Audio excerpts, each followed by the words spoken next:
की report, DD news. Doctor और इस वक्त एक बड़ी खबर आ रही है झारखंड से। Breaking news. झारखंड के हजारीबाग जिले के बरकट्टा में दो पक्षों के बीच हिंसक झड़प हुई है। जी हां, हिंसक झड़प हुई है दो समुदायों के बीच, और जिसमें कुछ लोगों के घायल होने की भी खबर है। जी हां, इस वक्त की बड़ी खबर झारखंड के बरकट्टा से है। साथ ही उपद्रवियों ने घर में रखे पुआल और अन्य सामान में आग लगा दी है। मिली जानकारी के मुताबिक अब तक आधा दर्जन जगहों पर आगजनी हुई है। जी हां, आधा से दर्जन से अधिक जगहों पर आगजनी हुई है। जानकारी के मुताबिक हजारीबाग के बरकट्टा के झुरझुरी में यज्ञ का आयोजन किया गया था। रविवार को तय कार्यक्रम के मुताबिक नगर भ्रमण का आयोजन किया गया था। नगर भ्रमण के दौरान लोगों पर पथराव की घटना सामने आई। कुछ असामाजिक तत्वों ने लोगों पर पथराव किया। घटना के बाद लोगों ने जीटी रोड को जाम कर दिया है। तो इस वक्त की यह बड़ी खबर झारखंड से है, जहां झारखंड के हजारीबाग के बरकट्टा में दो समुदायों के बीच हिंसक झड़प हुई है और इस झड़प में कुछ लोगों के घायल होने की सूचना भी है। इस वक्त ये बड़ी खबर। झारखंड में बीते दिनों भी इस तरह की घटनाएं हुई थी, जिसमें दो संप्रदायों के बीच हिंसक झड़पें हुई थी। कुछ लोग की घायल हुए थे, कुछ लोगों की मृत्यु हुई, जिसमें मौत हुई थी। और एक बार फिर से झारखंड के बरकट्टा से खबर आ रही है। आप देखिए इन तस्वीरों में किस तरह से आग लगाने का काम कर दिया गया है और दर्जनों जगहों पर ये आगजनी की घटनाएं हुई हैं। हमारे साथ हमारे सहयोगी दिवाकर इस वक्त ताज़ा अपडेट के साथ मौजूद हैं। दिवाकर, क्या कुछ ताज़ा अपडेट इस वक्त, क्या कुछ स्थिति है?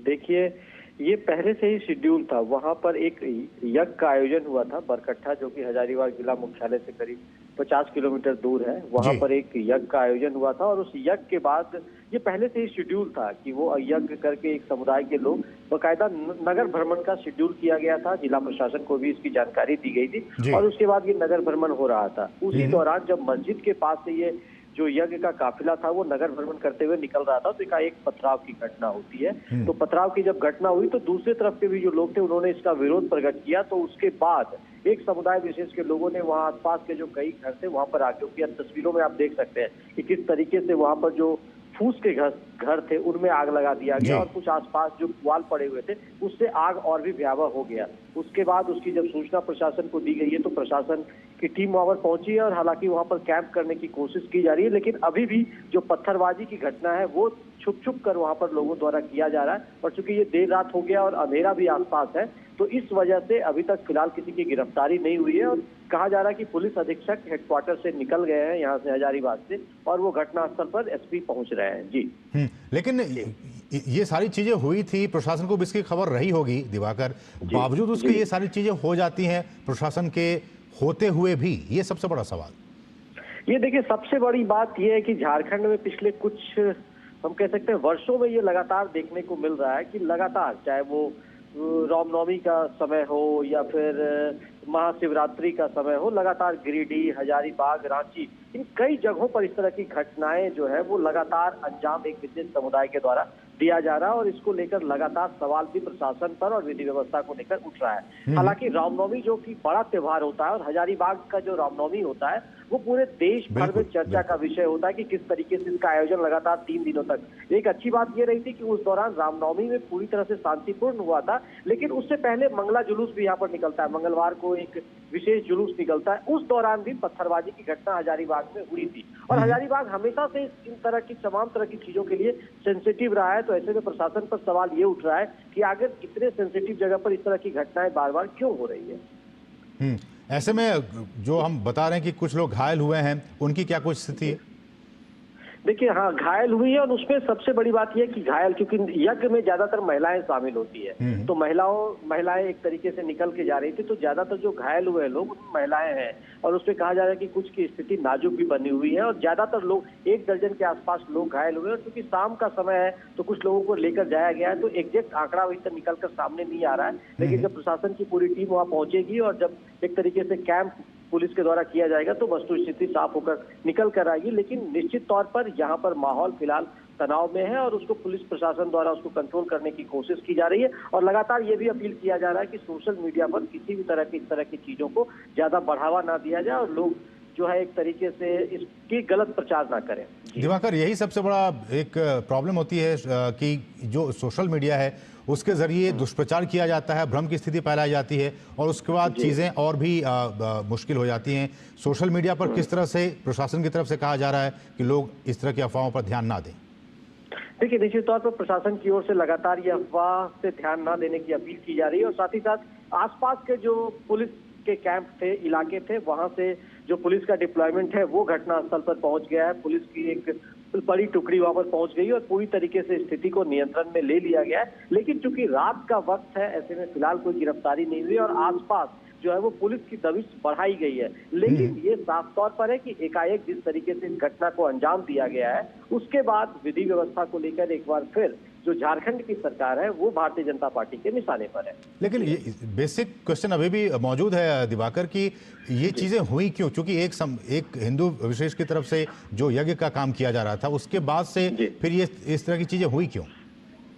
देखिए, निश्चित तौर पर ये लगातार ये देखने को मिल रहा है। आपको याद होगा महाशिवरात्रि में कुछ इसी तरह की घटना गिरिडीह में हुई थी।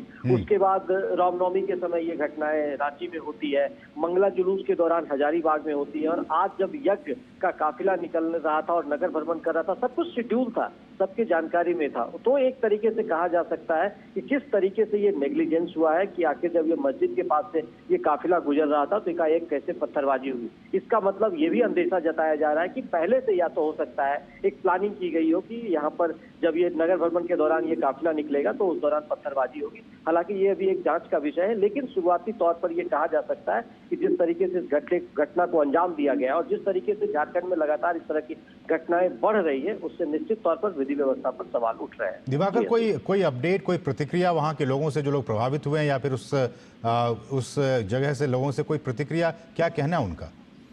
देखिए, निश्चित तौर पर जो लोगों से बात हुई है, हमारे जो वहाँ पे रिप्रेजेंटेटिव है, उन्होंने निश्चित तौर पर ये बताया है। पुलिस के अधिकारियों से भी मेरी बात हुई है, वो लगातार स्पॉट पे पहुंच रहे हैं। उसके बाद उन्होंने बोला कि विस्तृत जानकारी आपको मिलेगी, लेकिन शुरुआती जो जानकारी मुझे मिली है वहाँ पर, वो लोगों का यही कहना है कि वो शांतिपूर्ण तरीके से नगर भ्रमण पर निकले थे और एकाएक उनके ऊपर पत्थरबाजी हो जाती है। तो निश्चित तौर पर वो भी कह सकते हैं कि प्रशासन के खिलाफ उनका गुस्सा है और इसी गुस्सा की वजह से उन्होंने नेशनल हाईवे को भी वहाँ पर जाम किया है, जिसकी वजह से कह सकते हैं कि आसपास जो गाड़ियों का काफिला है, ट्रकों का काफिला है, वो सड़कों पर लग गया है। जीटी रोड को जाम कर दिया गया है जी, अभी भी बंद है?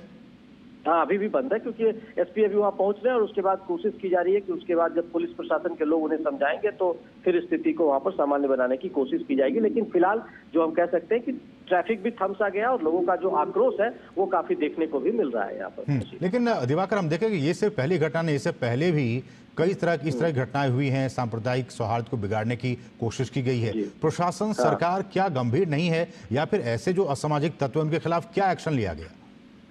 देखिए, निश्चित तौर पर असामाजिक तत्व के खिलाफ प्रयास तो होता रहता है कि भाई किस तरीके से उन पे कंट्रोल किया जाए और इस तरह की घटनाओं को बढ़ावा ना मिले। लेकिन लगातार ये एक घटनाएं जो एक के बाद हो रही है, उससे लगता है कहीं ना कहीं उनका मन बढ़ गया है और प्रशासन पर जो एक उन लोगों पर अंकुश होना चाहिए, उपद्रवियों पर, वो अंकुश थोड़ा सा कम होता हुआ दिख रहा है और इसी वजह से शायद मनोबल इनका बढ़ा हुआ है और लगातार इस तरह की घटनाएं झारखंड में देखने को मिल रही है, चाहे वो गिरिडीह में हो, चाहे वो राजधानी रांची में हो, चाहे ये फिर हजारीबाग में हो। ये तमाम जो पिछले एक महीने के अंदर जो घटनाएं घटी है, उससे तो यही साफ तौर पर लगता है कि कहीं ना कहीं उनका मनोबल बढ़ा है और विधि व्यवस्था को लेकर पुलिस और प्रशासन के जो इंतजाम है वो नाकाफी हो रहे हैं और या तो सख्ती से उनके साथ पेश नहीं हो रही है पुलिस और प्रशासन की टीम। इस वजह से इस तरह की घटनाओं को अंजाम यहाँ दिया जा रहा है। चलिए, इस पूरे घटनाक्रम के बाद जो भी अपडेट होगा दिवाकर, हम आपके पास लौटेंगे और आपसे हम जानकारी लेंगे। फिलहाल बहुत बहुत शुक्रिया आपका इन तमाम ताज़ा अपडेट्स को झारखंड से हम तक पहुंचाने की। तो बड़ी खबर, झारखंड के हजारीबाग में दो समुदायों के बीच हिंसक झड़पें हुई हैं, कुछ लोग इसमें घायल हुए हैं, आगजनी घटनाएं हुई हैं।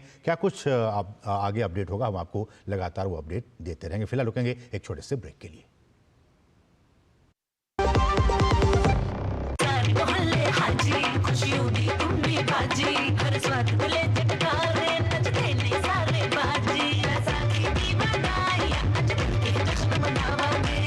बैसाखी दी लख लख बधाइयां।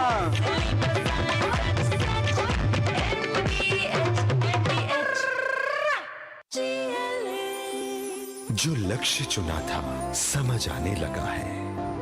जीएलए यूनिवर्सिटी, उच्च लक्ष्य की निश्चित प्राप्ति। जब धरती चीर कर निकलता है लोहे का पत्थर और मिलता है मोंगिया के जोश से, फिर तपता है पिघलता है और बनता है फौलाद।